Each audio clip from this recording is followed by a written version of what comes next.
The curse of the Golden Calabash. The Queen's Sacrifice.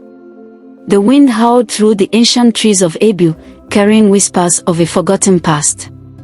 Deep within the sacred grove, a woman stood alone under the moon's gaze. She was Queen Omuja, the first ruler of Abu, and in her trembling hands rested a golden calabash, shimmering, breathing, alive. The gods had gifted it to her in the days of war, a vessel of immense power, capable of granting any wish. With it, she had saved her people, turned famine to feast, and given her kingdom prosperity. But the gods' gifts were never free. The more she took, the greater the debt became. Shadows lurked at the edges of her palace, and spirits whispered her name at night. She had seen what happened to those who grew greedy. So, on this fateful night, she made a choice. She dug deep into the earth, placed the calabash inside, and whispered, "Let no mortal hands disturb your slumber. Let balance remain." And as the soil covered it, a great silence fell upon the land. The trees stilled. The spirits withdrew. For centuries, the calabash remained hidden. Until now. Itomi had always been different. While the other youths of Abu dreamt of leaving for the city, she found herself drawn to the old ways, the tales whispered by the elders, the sacred groves untouched by time. But tonight, as she listened to her grandmother, Mama Edilai, tell the legend of the Golden Calabash, she felt something stir within her. They say, Mama Edilai murmured, her wrinkled fingers tracing the wooden staff by her side, that if the calabash is ever uncovered, the gods will reclaim what was stolen. The fire crackled, casting eerie shadows across the mud walls of their hut. Itomi leaned in. But what if someone found it? Could it still grant wishes? Mama Edilai's eyes darkened. Some things, child, are meant to remain buried. Yet, as Itomi lay in bed that night, sleep eluded her. Could the legend be true? Could something so powerful truly exist beneath their feet? The next morning, the village was in an uproar. A wealthy businessman from the city had arrived, demanding to buy the sacred land to build a luxury resort. "The future is here," he proclaimed, flashing a wide smile. "Your village will prosper beyond imagination." The elders refused. "This land is sacred," the chief declared. "It cannot be touched." The businessman scoffed. "Fairy tales won't feed your people." Itomi, hidden among the crowd, clenched her fist. If the businessman was determined to dig up the land, then she had to find the calabash first. Itomi knew there was only one person who could help her, Tunika, the village's tech whiz. If anyone could find a way to locate the calabash before the businessman, it was him. She made her way to Tunika's small workspace, a makeshift tech lab filled with humming computers, half-assembled drones, and blinking LED circuits. The scent of soldered wires hung in the air. Tunika barely looked up from his screen when she entered. "You're in luck, Itomi. I just fixed that old radio of yours." "This isn't about the radio," she said, shutting the door behind her. "I need your help." At that, he swiveled in his chair, raising an eyebrow. "That sounds serious." She took a deep breath. "The businessman is planning to dig up the land behind the shrine. If he does, the Golden Calabash will be lost forever." Tunika blinked. "Wait, you actually believe in that old legend?"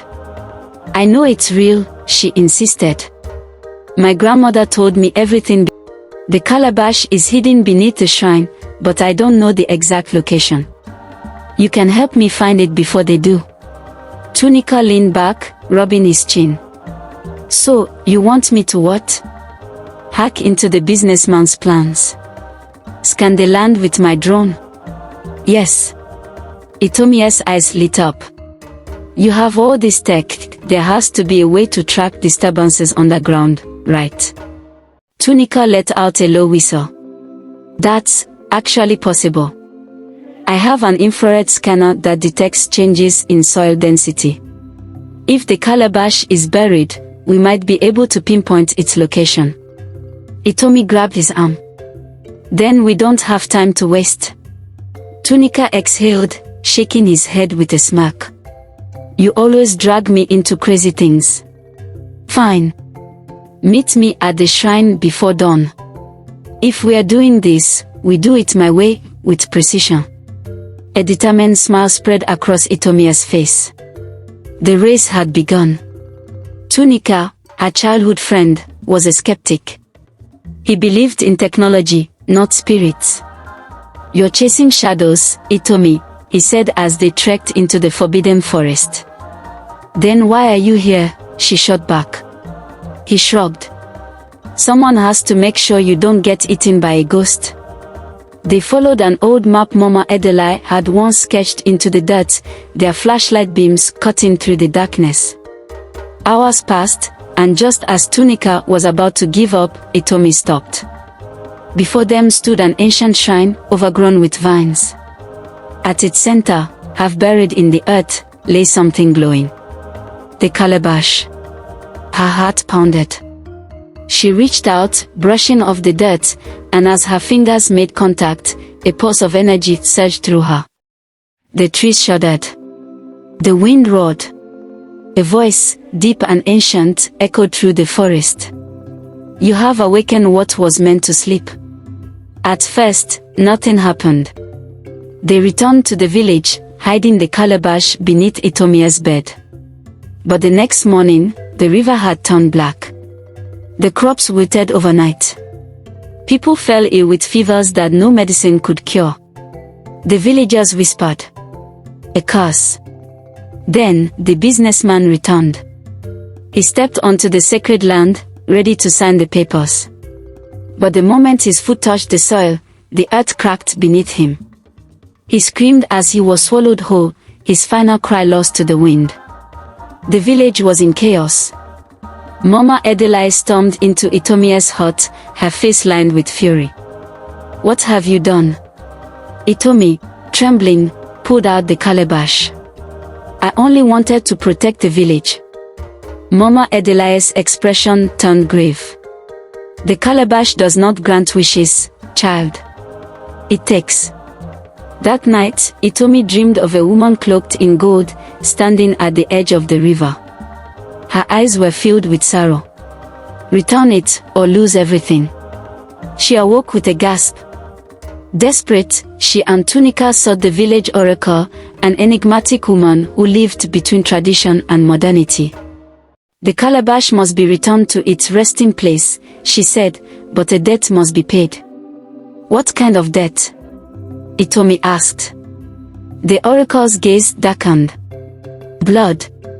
Itomi's breath itched as the oracle placed a small clay bowl in her hands. The thick, crimson liquid inside glistened under the dim light of the oracle's hut.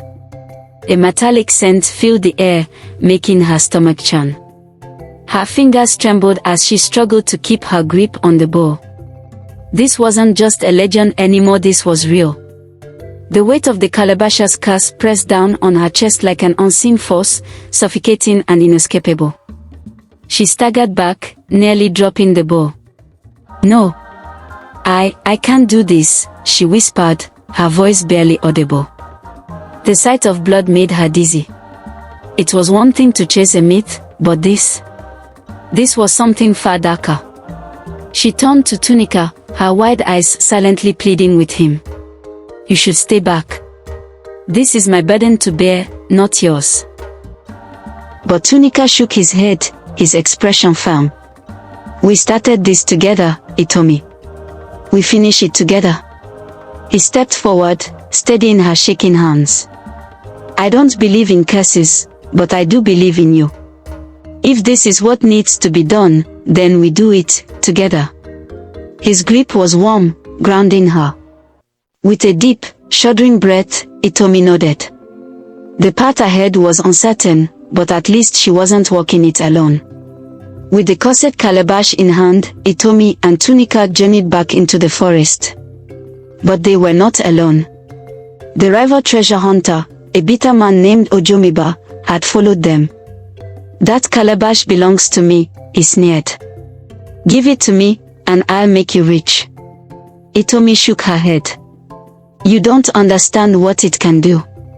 Ojomeba lunged. A struggle ensued, and in the chaos, the calabash slipped from Itomi's grasp. The earth trembled.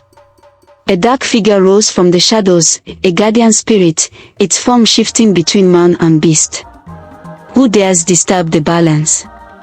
Ojomeba screamed as the spirit reached for him, his body turning to dust.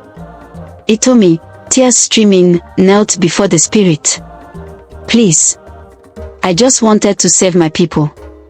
The spirit regarded her for a long moment. Then, it whispered, return it. And so, with trembling hands, she placed the calabash back into the earth. The wind stilled. The river cleared. The village was saved. But as they turned to leave, the spirit spoke one last time. Balance is restored, for now. Itomi knew then that some things were never truly buried. Years later, Itomi became the village's protector, ensuring no one ever saw the calabash again.